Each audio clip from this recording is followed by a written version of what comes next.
Hello, Omar. How are you? Welcome Fine, back. thank you. Good. How are you? Good. Thank you very much. So today we are discussing and explaining how to connect our SQL database to our Azure Web App. So All in right. in past you have seen it that we have deployed Azure Web App while creating a release pipeline, and our project was .NET. We created that project in Visual Studio. Then we created a repo in our Azure DevOps, and from that DevOps we created a build pipeline, and from that artifacts we created release pipeline. We did also deployment groups like in parallelly also deploying to Azure, also deploying to Azure DevOps. Sorry, I just heard a noise in the background. Sorry, what was saying? Um, uh, I just lost track. Yes, sorry, I was saying that. So we did a deployment group. So parallelly, we deployed onto our cloud, like Azure Web Apps, and also to our on-premises virtual machines. Remember Yeah, I remember. that we copied the script, we installed that IIS server, we installed and we copied the script into PowerShell, and we connected that deployment group agent, and we configured a pipeline and release and it parallelly. If I show you, if you remember, we delete. I think if I show you pipeline, my old ones.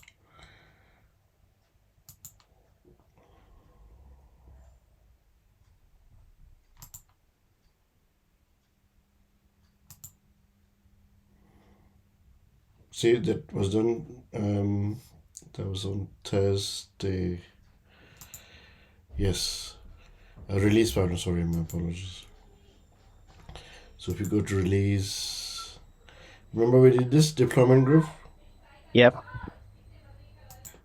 So that's what I was saying, that we use deployment group. But in this example we're studying today, what we're gonna do, we will have a table in our. We will first step we'll create a SQL database in Azure, and we create a table in Azure, and then we'll deploy, and we connect our Azure Web App with our SQL, and then do a release pipeline. So let's do first thing, we do a create a SQL database. Okay, let's create our SQL database for this lecture. So if I go to my resource group, create, and search for Azure SQL database, this one. Yeah. Okay. Okay, and we choose SQL database.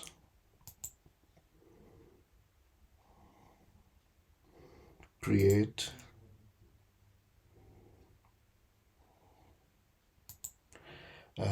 We use the same resource group, enter database name. So we call it, say, CacheDB.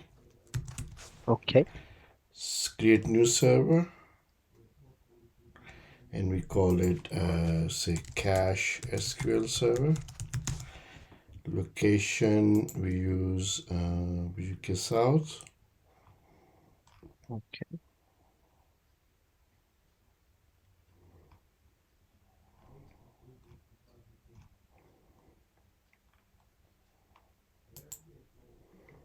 Okay, and use SQL authentication here.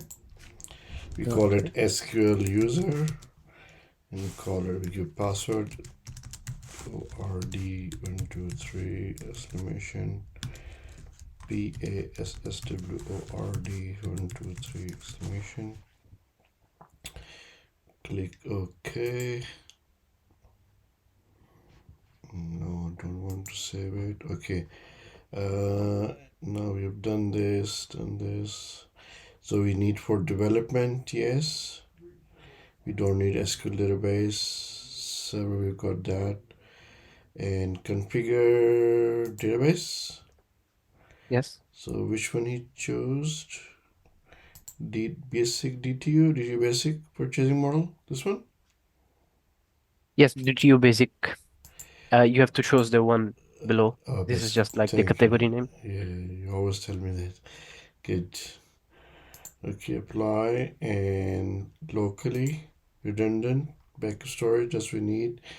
Go to networking. We want public access point. Endpoint allow Azure services and resources to access the servers. Yes. Yes. Add our current public IP address. Yes. And I think all is default. TLS version 1.2 is fine. Next go security. Just leave it as default for time being.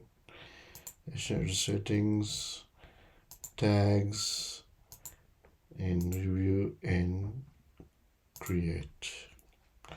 So we'll come back as soon as created. Okay, yes, so we have created our SQL database with our SQL server. So our database name is CacheDB, and our SQL database called CacheDB, and this is our SQL server. Yeah. And right, so let's connect to this this database and add a table. Right, so we go to query editor Yeah. and just log in with the password and continue. Here we go.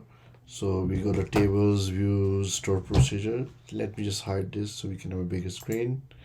Okay, now this is a table. Now what we can do, for our audience to complete this, I've already I've copied the script table script here, so we just need to copy that.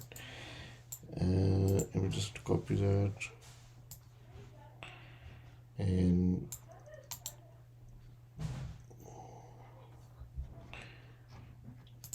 I have to do Control C and go back to here and replace it here. This is just like we're inserting a table here. Inserting a table here to gives our product ID, product name, quantity, and we are using an insert statement. So if we click run, it should give us the results. Here we go. So query succeeded, affected rows 3. If we go to our, just refresh it again to see. 1 second, do we have to?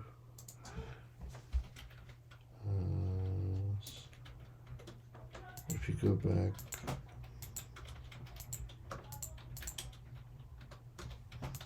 all right, I just refreshed it and logged in again, and we can see our product database Yep. objects products.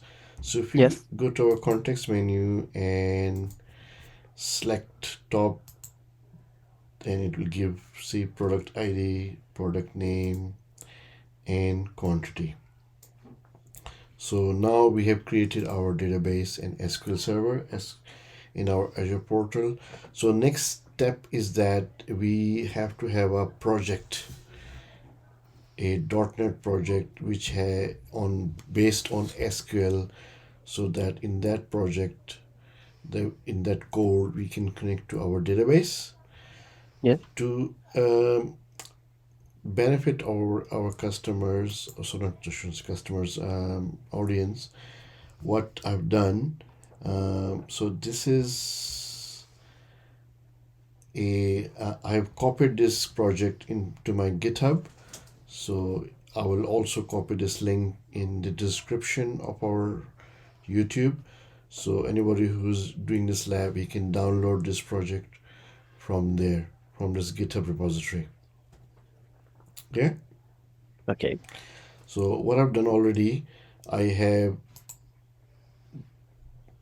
downloaded this from my GitHub repository as a solution, unzipped it, and created and opened the solution in my Visual Studio.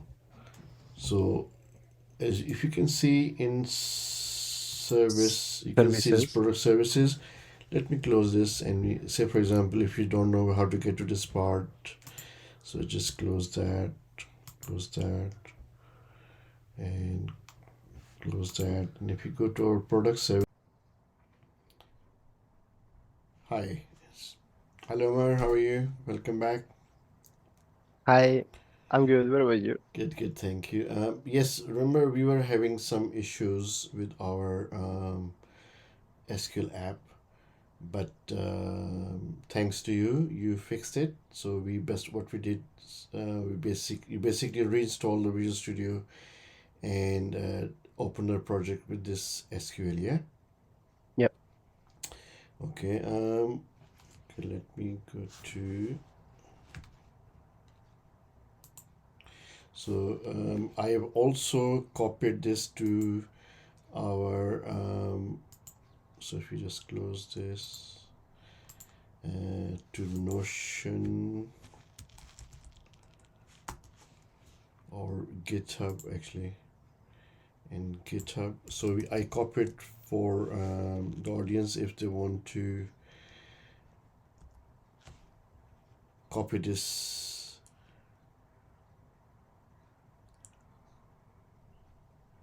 repository and complete this course, this lesson. All right. So let me log in. Okay. Oops, sorry.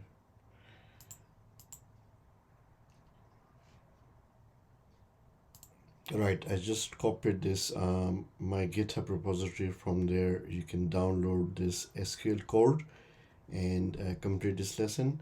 So where were we? What we have done?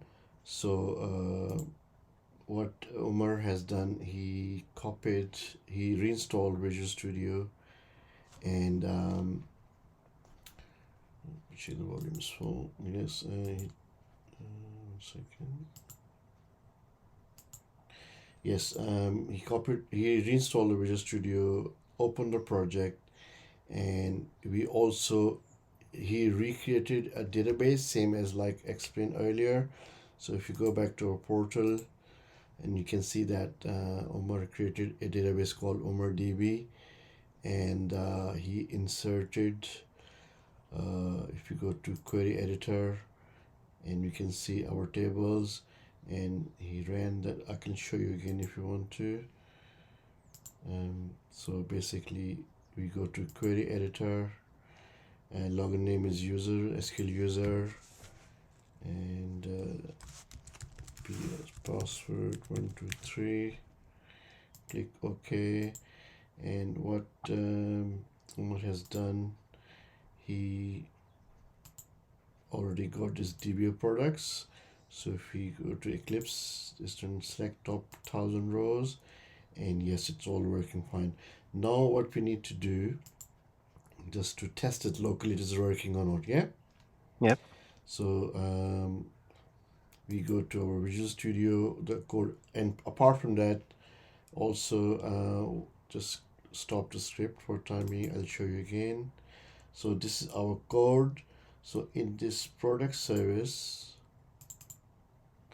what Omar has done, he copied the DB source URL, which is Yeah. Omar DB SQL1 SQL database dot, and the username password 123 Omar DB, and fix. So what we're doing now to test it, we are testing it locally. So to do that, we just do run this, and it should build this code as a build. And yes, looks like wow, perfectly working fine. As you can see that localhost on port 7137, it's all working fine. So so now we have tested this locally is working fine. What we'll do, Now we incorporate this database to our Azure Web App on the cloud, and from that URL, when we log in or launch or browse to that web app URL, we should be able to see this uh, database. Is that okay?